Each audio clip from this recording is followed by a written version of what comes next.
Hello, it's Scott Manley here, and welcome to part 2 of KSP Interstellar. We are going to go to the poles because we need to have a nice little suborbital, launch that will actually test our vehicle and make sure that we can, in fact, we can re-enter, because we've been having trouble with re-entry, as you may or may not have noticed.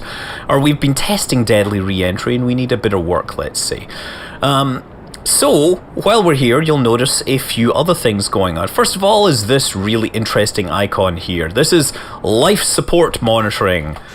Life support has been added using the Thunder Aerospace Corporation or something like that. It basically adds support for, you need to give them limited consumables for food and water and all these other things. Now, the capsules come with 3 days of that by default, so that's okay, but how's this guy doing? I want this to go. You also notice clouds. Clouds being another addition which I've brought from a mod. This makes Kerbal vastly more beautiful. It also adds night skies. How am I doing here? I hope this doesn't heat up too much. Oh, don't explode, don't explode, don't explode. Come on. Get through that atmosphere. Maybe I'm going to let it get a little higher and cool down before I fire again. 700. Okay, now we can fire that up again. Yes. Had to throttle back just a little because we were passing through max Q or something like that, right? Okay. How we doing? Oh, there we go. So we're trying to get to the pole, and we don't want to overdo it, I guess, is what we're saying. We want to get just over the pole because that's a biome which we don't usually test. Okay, so we've added life support. We've added... We've also added remote tech as well, which isn't that useful or isn't that relevant at this time, but it will become relevant. Now we're in space, we should probably do a quick EVA report. Yes, I'm starting to feel I should really get back inside the ship. But I have got inside the ship. Once we get high enough, maybe we'll fire the mystery goo and see what it says. The goo is getting very cold right now. Excellent. Now, I'm not assigning these to action groups because I need to run them individually. Okay, before we do this, well, actually, I think I'm going to wait for one of these goo things before I'm on the ground, because we want a goo reading from actually on the ground, we want a crew reading, and we want an EVA reading. We want an EVA reading from space. I haven't done that. What do you know about space, sir? I've reported my observations and all that. It's very big and spacey and full of nothing, because if it was full of something, then it wouldn't be space. Polar Express charge is running out. Uh-oh. But that's okay. Look, we're coming down over the pole. Okay, time to jettison this. We don't need it anymore. And we'll just hold in the retrograde format, or the retrograde position, and then we'll watch as the heat shield on this capsule presumably will protect me. We're traveling around 2 kilometers per second, which is close to the kind of velocity we would expect from an actual re-entry from orbit. So this will be the first test of the capsule re-entry system. And it would be really nice if we could actually collect scientific data from this.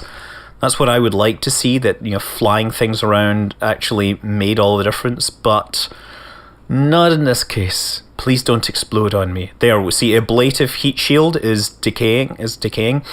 So an ablative heat shield, if you don't know, is the idea is that as the heat shield, instead of making a heat shield that can survive the heat and not pass it, you make something that instead, as it heats up, evaporates and therefore efficiently releases or suppresses the heat and stops it transferring inside. It'll come down burned up, and it was the way they did early heat shields. I'm pretty sure I remember reading somewhere that some early heat shields included things like cork in them. I mean, think about it. Cork is basically a wood. So you imagine a piece of wood protecting you from the rigors of re-entry. Yes, that was science. Okay, we should fire the parachute now. Look at that, we totally made our first suborbital flight, and we are coming down over the North Pole. Oh, look at those beautiful clouds there in a swirly polar type pattern. See that? Guess where the North Pole is? It's there, where the textures are warping in that really fascinating way. Okay. Well, Dildred, you are the first polar conqueror, heading to places where most people in Kerbal's space program forget to go, and therefore don't get their free science. There's quite a few biomes on Kerbin, and you can actually do a lot of science without leaving it.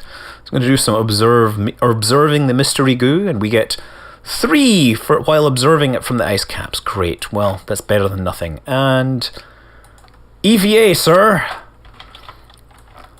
Look at that. I hope that suit keeps you warm. Take a surface sample. This isn't really solid ground, is it? You got a sample, but feared to dig any deeper because of the startling cracking sounds the ice make. Ice made. You try not to think back on how you landed here. Yes, I'm a big hammer hitting into the ice. A little EVA report. I don't think a spacesuit was necessary to get here. Okay, planting the flag as well. So I should have had a North Pole flag for this, shouldn't I? Dildred, North Pole Explorer. That is a really nice icon. I like it. Dildred, North Pole Expedition 1. Yes, in memory of Gurman. Yes, I was thinking I should actually have like a little graveyard made of flags for each Kerbal I lose, because, you know, I don't think Jogar will be the last Kerbal that I lose, put it that way. How are we doing in terms of research? Have we got enough to unlock batteries? Because I think really we want batteries if we're going to go into orbit. 46! That is excellent. So here we go. Which one's the batteries? The batteries are light bulbs, and we need 45. Excellent. So we unlocked batteries and the Science Junior experimental thing, whatever. That's good. Now, another mod that I have been looking at, incidentally, is the extra planets. Krag or whatever, Kragrathea. Yes, he's added a bunch of planets, or rather, what he's done is duplicated planets that are in the game. And I'm really interested to see if I can use that, but unfortunately, I can't guarantee that it will do what I need. What I've really found is that it has problems with the amount of memory I'm needing. Okay, so there we go. That will be our vertical. Oh no, wait. We need something more complicated, because we need to put. Okay, so we need this. We need Science Junior on here, and we've got those. We'll need a heat shield, because of course that thing is going to be subject to the rigors of re-entry, and I'm suspecting that it will not be the toughest thing, so I'm going to stick some extra parachutes on the side here. Not quite that many, but I think 3 parachutes should be enough. Stick landing legs maybe, just to absorb some of the force. Yeah, let's do that. We'll stick landing legs like right there, so we'll open the thing up, and that will at least mean that it doesn't get crushed on impact. Now, of course, I need to figure out. Oh yeah, wait. We also need some rechargeable batteries. And where can we put batteries on this thing? Actually, we can stick some batteries on the main thing here, right? Because that's the place that'll actually need that. And once we're in re-entry mode, we don't actually need to do any of this stuff. Okay, so hold on. Why have we got 2? Yes. This decoupler needs to happen at a separate time from the actual, the re-entry, the heat shield. Hopefully the legs won't break off. That's the other problem. I'm thinking this will work, but I'm not 100% sure. You see, I'm starting to feel somewhat concerned.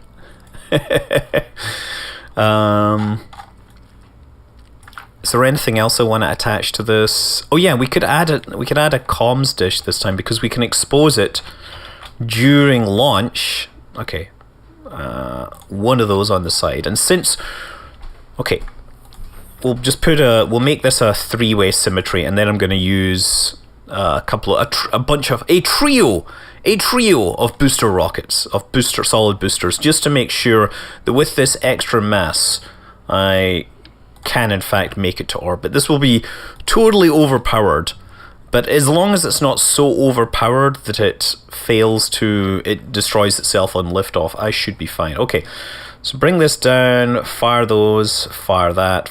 Okay, we're all set. And Orbit Express, orbit test, excellent. Who's the crew gonna be? Well, Dildred has had his time. Sid's a sure hat. Oh no, Archibald Kerman. Why? What a brilliant name. That doesn't sound like a random name generator name. Archibald sounds like a real person. Does anybody know his relation to Kerbal Space Program? I mean, I get a number of the names are associated with like YouTubers and coders and things like that, but Archibald doesn't ring a bell. Are we ready? Go! Hey, excellent. Look at that. Already. Oh, wow, this thing just turns very slowly. Okay, expose, observe, transmit. Yes. No comms device. What's this? What was that? That's a comms dish. Activate.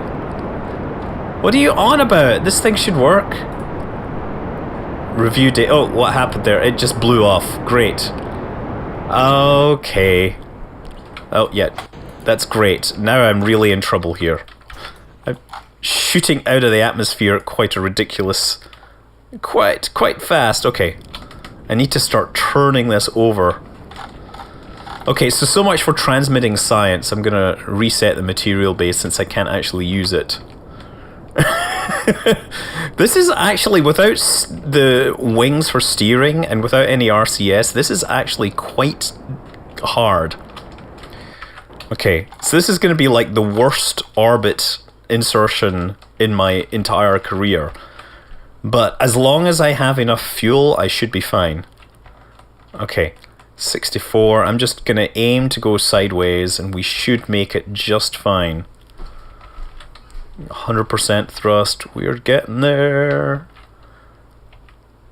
Like, my altitude... I see my altitude is actually starting to go up again. Okay. 69. That's a good sign, though. 70. What are these icons for, I wonder? Is this the remote tech icon? So I installed remote tech, but I don't actually know how it works, so I will probably run into all sorts of hilarious problems as things don't work with space probes.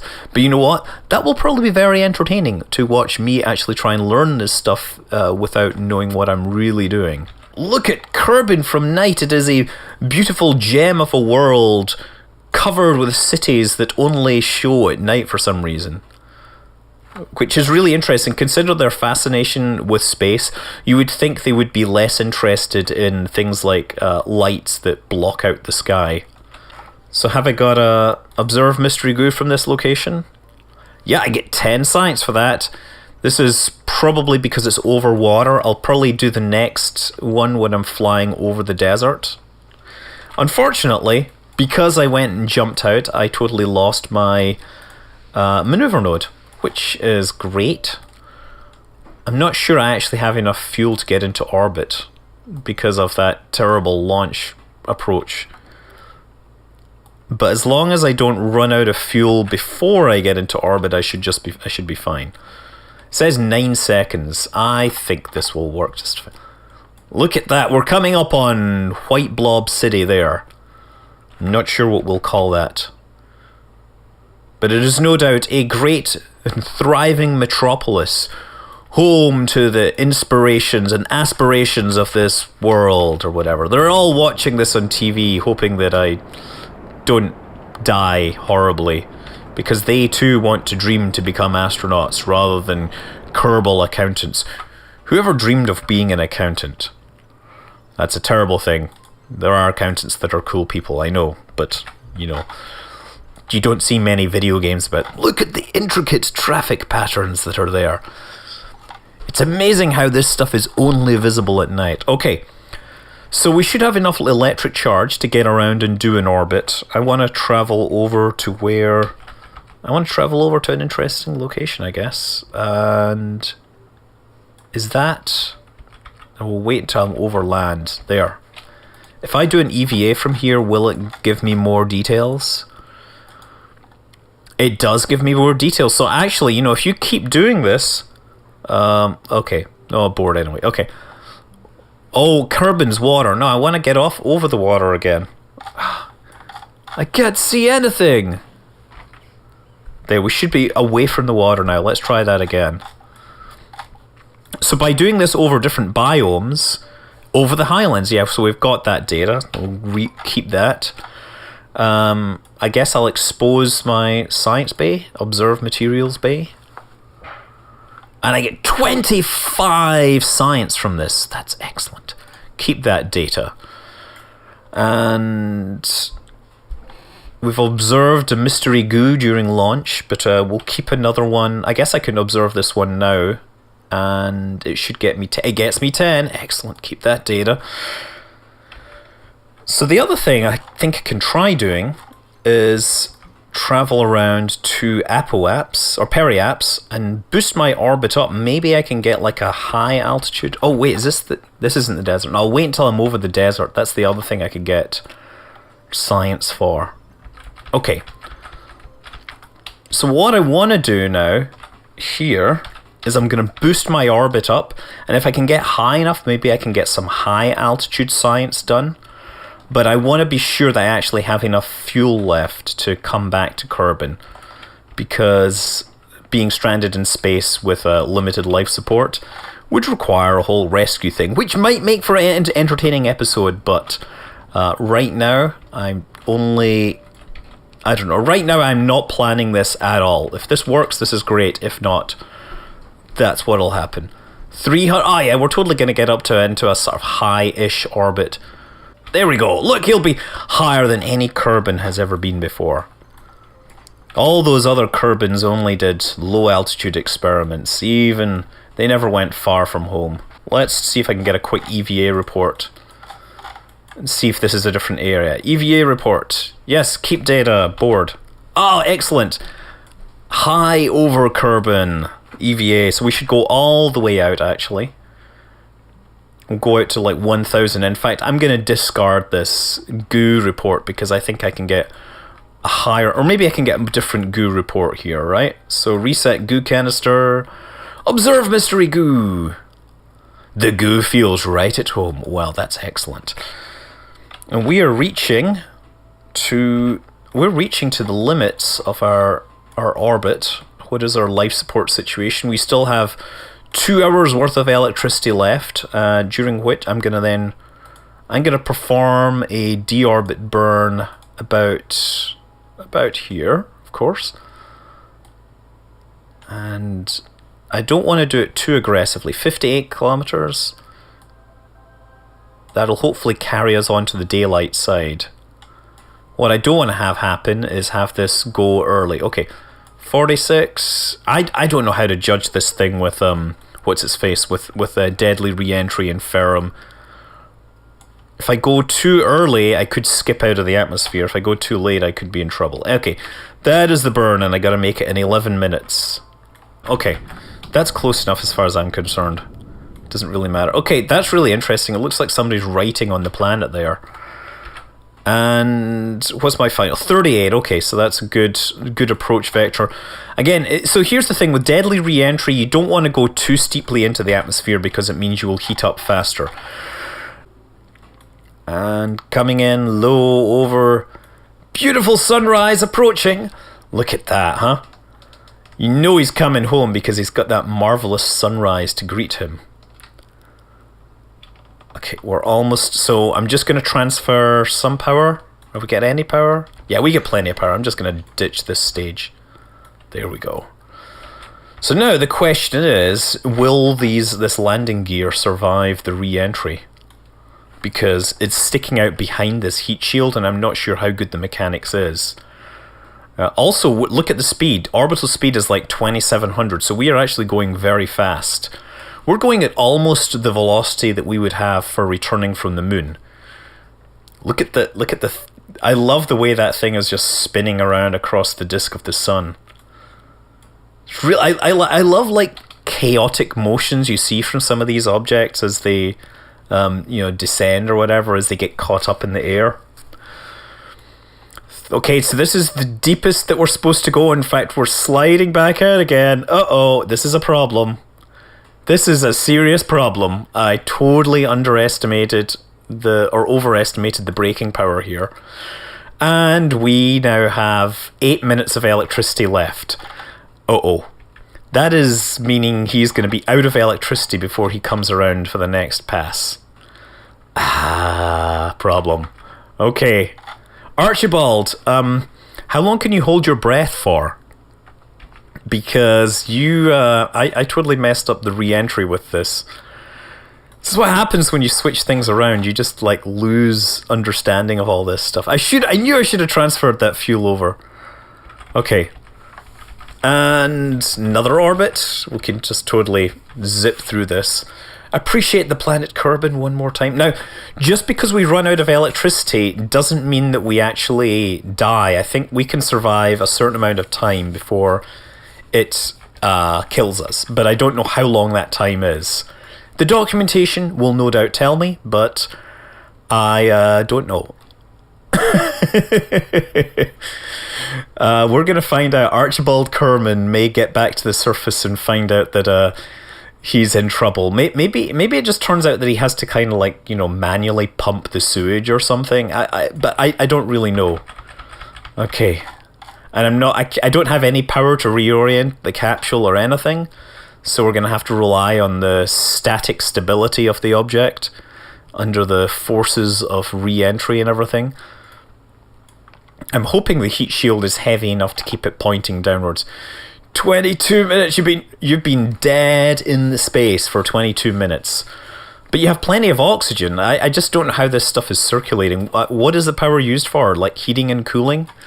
I mean, that might be a cool mechanic, is to just have electricity mean that your oxygen and everything gets stale at a certain rate, and that your heating becomes unstable. So you're okay if you're in a temperate area, but if not, you end up with a little more problem. Okay, so at least we're now moving suborbital. So this is a little better. And this heat shield is actually not doing too badly. The legs are getting rather hot, unfortunately. I get the feeling those legs might fall off. And then if those legs fall off, I'm not really sure. Look, these parachutes on the side, they are also overheating, but... Uh-oh, what exploded there? Okay, parachutes exploded. That's fine, as long as the experiments are still there. You don't have the legs showing up for... Wait a second, I can't... Oh, there, okay. The legs are still there, and their temperature is dropping! Yes! Yes! That's a good sign. Okay, so those radial parachutes... okay, well, they didn't do their job. But I'm hoping the landing legs will absorb the force. I just hope they don't need electrical power to deploy, because if they do, I'm gonna be really unhappy, I guess. Where are we coming down, I wonder? Hopefully we'll skip over these mountains. I don't want to end up landing on mountains with this broken landing gear. What does this say?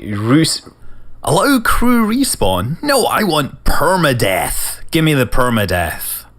And there's Jebediah Kerman, clearly an inspiration to the landing gear. They were able to hold out where those parachutes that obviously modelled themselves on Bill and Bob, they gave out. No, this landing gear is called Jeb.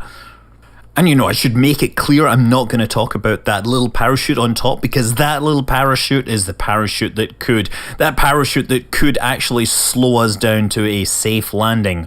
Hopefully, please. I just need to make sure this spacecraft does not get ripped apart when it reaches the 500 meter mark, but I also want to get down as quickly as possible, which is always a problem with physical time acceleration. Waiting for the comforting signs of ground shatter to show up. We are 2 kilometers off the ground.